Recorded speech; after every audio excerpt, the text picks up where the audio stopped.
انسانوں کے نام افزار ریحان۔ پاکستان نارمل ریاست کیسے بنے؟ ہمالہ کی چوٹی جیسی بلندی سے آواز آئی ہے کہ پاکستان کو ایک نارمل ریاست بننا چاہیے۔ اس پر اردو محاورے کے مطابق سراپا حیرت بن کر یہی کہا جا سکتا ہے کہ تیری آواز مکے اور مدینے۔ شاید مکے مدینے والوں میں وہ نظریاتی جوش و خروش یا عقیدگی غم و غصہ نہیں ہے جس قدر یہ کافر ہندی ہے بے تیغ و سنا خون ریز۔ دنیا حیران و پریشان ہے کہ جس ریگستان عرب سے یہ دبستان پھوٹا تھا وہاں اب اس کی آبیاری و یالہ باری ایسی نہیں ہو رہی جیسی اس ملک پاکستان میں کئی دہائیوں سے جاری و ساری ہے۔ دنیا ہم سے اور ہم دنیا سے خوف زدہ ہیں۔ جس سے شک ہے وہ یورپی یونین کی تازہ قرارداد ملاحظہ فرما لے جو اتنی بھاری اکثریت سے منظور ہوئی ہے کہ اسے یورپی یونین کی تقریباً متفقہ قرارداد کہا جا سکتا ہے۔ اپنی ہمسائیگی میں شرح کے غیر حقیقی نعروں سے ہم نے اتنے طویل دورانیے کا جو سطحی موقف اپنا رکھا ہے اور قوم کو یوں ٹرک کی جس بتی کے پیچھے لگا رکھا ہے، اس پر اور تو اور ہمارے قلبی قریب ترین مکے و مدینے والے بھی ہمارا ساتھ دینے یا رسماً ساتھ کھڑے ہونے کو تیار نہیں ہیں۔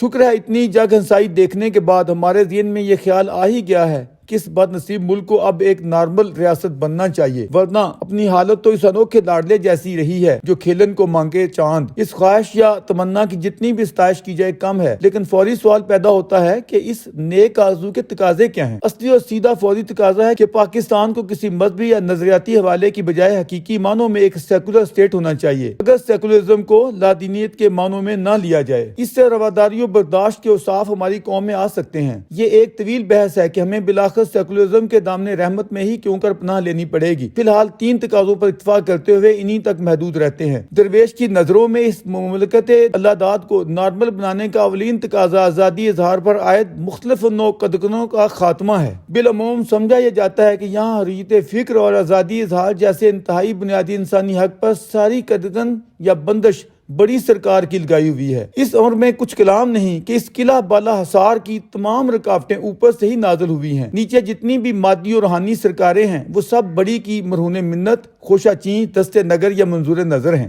لیکن مبنی بر حقائق تجزیہ کرتے ہوئے ہمیں یہ سچائی نظر انداز نہیں کرنی چاہیے کہ کسی بھی سماج میں جب جبر کی کوئی بڑی قوت براجما ہو جاتی ہے تو پھر اس نظریہ جبر پر ایمان رکھنے والی چھوٹی چھوٹی پاکٹس یا تنظیمیں بھی مافیا کی صورت، گلی محلوں میں قابض گروپس کی صورت نمودار ہونا شروع ہو جاتی ہیں۔ پھر اسی ذہنیت کے جو شرفا ہوتے ہیں وہ بھی اپنے پر پوزے نکال لیتے ہیں۔ مثال کے طور پر کسی بھی اخبار یا میگزین کے دفتر میں ایڈیٹر کے نیچے بیٹھا منشی جو خود کو پی ایچ ڈی خیال کرتا ہے، جب اپنی ذہنی استعداد کی مطابقت میں بے ضرر لیکن مؤثر لائنیں کاٹ رہا ہوتا ہے تو لازم نہیں کہ وہ کسی عسکری یا جہادی سالار کی خوشنودی یا خوف کی وجہ سے ایسے کر رہا ہو۔ وہ اپنے تئیں یہ سمجھتا ہے کہ مالکان کے حکم کی مطابقت میں یہ لازم ہے کہ کوئی بھی بات جو عام آدمی کی شعوری سطح سے بلند ہو اگر وہ چھپ گئی تو نہ جانے کون سا طوفان آ جائے گا۔ مضمون کا حلیہ بگڑتا ہے تو بگڑ جائے، لکھاری یا قلمکار کا ابلاغ ہوتا ہے یا نہیں ہوتا اس کی بلا سے۔ حریت فکر یا آزادی اظہار کے حق میں تمام تر دلائل کے باوجود یہ امر اپنی جگہ مسلم ہے کہ خود لکھنے یا بولنے والے کے اپنے اندر ایک نوع کا سنسرشپ ہونا چاہیے کہ کون سی بات کب اور کن الفاظ میں کہنی ہے اور کون سی تہذیبی اقدار یا قومی ترجیحات ہیں جنہیں پیش نظر رکھنا ہے۔ بات لکھنے یا بولنے سے پہلے اسے کس طرح تولنا ہے، لفظی تشدد نہیں کرنا، کبھی نہیں بھولنا کہ میری تقریر یا تحریر سے زیر آسمان کسی کا دل نہ دکھے۔ سچائی اور حقائق نگاری کے ساتھ ساتھ انسانیت کو توڑنا نہیں جوڑنا مقصود ہے۔ کوئی بھی تہذیبی تقاضا نظر انداز نہیں ہونا چاہیے۔ پڑھنے اور سننے والوں میں بھی اتنا ظرف و حوصلہ ہونا چاہیے کہ وہ اپنی روایتی سوچ کے پجاری بن کر نئے افکار و خیالات سے اپنے قلب و نظر کو جامد بنا کر نہ رکھیں۔ جس طرح آپ کو اپنا نظریہ رکھنے کا حق ہے اسی طرح دوسرے کا حق بھی تسلیم فرمائیں کہ وہ اپنی شعوری سطح کی مطابقت میں اپنی آراء پیش کر سکے۔ بڑی سرکار سے لے کر چھوٹی سے چھوٹی سرکار دربار تک کوئی خود کو جابر بنانے یا دکھانے کی کوشش نہ کرے۔ اسی سوچ کے پنپنے سے آزادی اظہار کی گنجائش نکلے گی۔ اگر کوئی یہ سمجھتا ہے کہ آزادی اظہار اور حریت فکر کے بغیر سوسائٹی میں تبدیلی آ سکتی ہے یا ہماری ریاست نارمل بن سکتی ہے تو یہ خیال است و محال است و جنوں۔ ہمارے ہاں مغرب یا مغربی تہذیب کی بڑی مثالیں دی جاتی ہیں۔ طالبانی ذہنی سطح رکھنے والے بھی دعوے دار ہیں کہ ہم سے زیادہ مغرب کو کوئی نہیں جانتا، لیکن وہ اتنی باریک حقیقت سمجھنے سے آ رہی ہیں کہ جدید مغرب کی تمام تر ترقی و سربلندی کا راز حریت فکر اور آزادی اظہار میں پنہاں ہے۔ اگر وہاں بھی معمولی باتوں پر آپ جیسی دل آزاریاں روا ہوتی تو مغرب آج بھی آپ کی پس سطح پر ہوتا۔ ذرا سوچئے، جب افکار تازہ کی سرایت نہیں ہوگی تو نئے علوم و فنون کے راستے کیسے واہ ہوں گے؟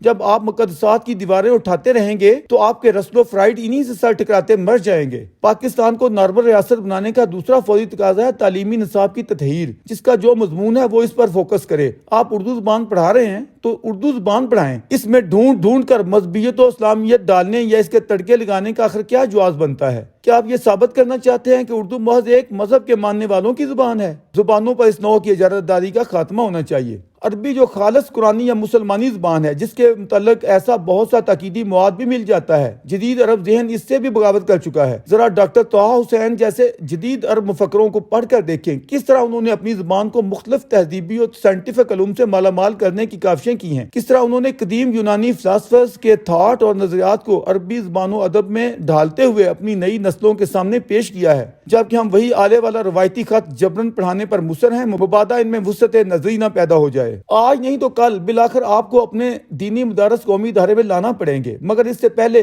خود قومی ادارے کو سنوارنا ہوگا۔ ایسی کوئی گنجائش نہیں ہوگی کہ پیریڈ تو فزکس یا پولیٹیکل سائنس کا چل رہا ہے اور لیکچر الہیات یا اسلامیات پر جھاڑا جا رہا ہے۔ آپ اپنی قوم کو اور کتنی مذہبی بدہضمی کروائیں گے؟ پروفیسر پیٹر جیکب کا رونا بھی سنیں، جو نظریاتی کونسل کے سابق چیئرمین کو بلا کر رو رہے تھے کہ ہمارے بچوں پر جبری نظریے کب تک مسلط رہیں گے۔ پاکستانی عوام کی اکثریتی اپروچ لبرل ہے، وہ خوش عقیدگی کی پھونک یا پھونک ضرور رکھتے ہیں جو محض آزادی فکر پر قدغنوں کے کارن بھری گئی ہے۔ آپ ذرا اس بندش کو ڈھیلا کریں، ساری پھونک دنوں میں چلتی بنے گی۔ اس کی پہلی سیڑھی قوم کے نون حالوں کو جدید تقاضوں کی مطابقت میں دی گئی تصبات سے پاک تعلیم ہے، جس میں محض یک طرفہ پروپیگنڈے کی بجائے اعلیٰ تہذیبی اور لسانی بنیادوں پر تمام علوم کی اسٹڈی ہے۔ آپ بشمول اسلام مذاہب عالم کو پڑھائیں، لیکن دوسروں کے متعلق منفی ذہنیت کا خاتمہ کرتے ہوئے پلیز۔ ملک کو نارمل بنیادوں پر آگے بڑھانے کا تیسرا تقاضا انڈیا دشمنی پر مبنی پروپیگنڈے کا فوری خاتمہ ہے۔ انڈین عوام اور حکومتیں خوبیوں، خامیوں اور دیگر تمام تر حوالوں سے ہمارے عوام اور حکومتوں جیسے ہی ہیں، البتہ کچھ حوالوں سے وہ بوجوہ ہم سے بہتر ہو چکے ہیں۔ ان کے خلاف منافرتیں پھیلانے کا سلسلہ اب اختتام پذیر ہو جانا چاہیے۔ اگر نہیں کریں گے تو وقت اور حالات بالآخر آپ کو مجبور کر دیں گے کہ آپ نے اقوام عالم میں کوئی بہتر مقام حاصل کرنا ہے تو اس مصنوعی دشمنی اور منافرت کے چکر سے باہر آ جائیں۔ جو کشمیر ان کا ہے وہ ان کا ہے، جو ہمارا ہے وہ ہمارا ہے، باقی سب مفاداتی گورکھ دھندے ہیں۔ 370 انڈیا کا اندرونی معاملہ ہے، اب تو عالم بالا سے بھی اس نوع کی آوازیں آنا شروع ہو گئی ہیں، نہیں آئیں گی تو کل کلاں چیخوں کی صورت میں آنے لگیں گی۔ سیدھی سی بات ہے، آپ نے اپنی خارجہ پالیسی کا محور اب تک جس طرح انڈیا دشمنی کو بنا رکھا ہے، جب تک آپ اس کا کلی خاتمہ نہیں کرتے پاکستان نارمل ریاست بن کر ترقی کی منازل پر آگے نہیں بڑھ سکتا۔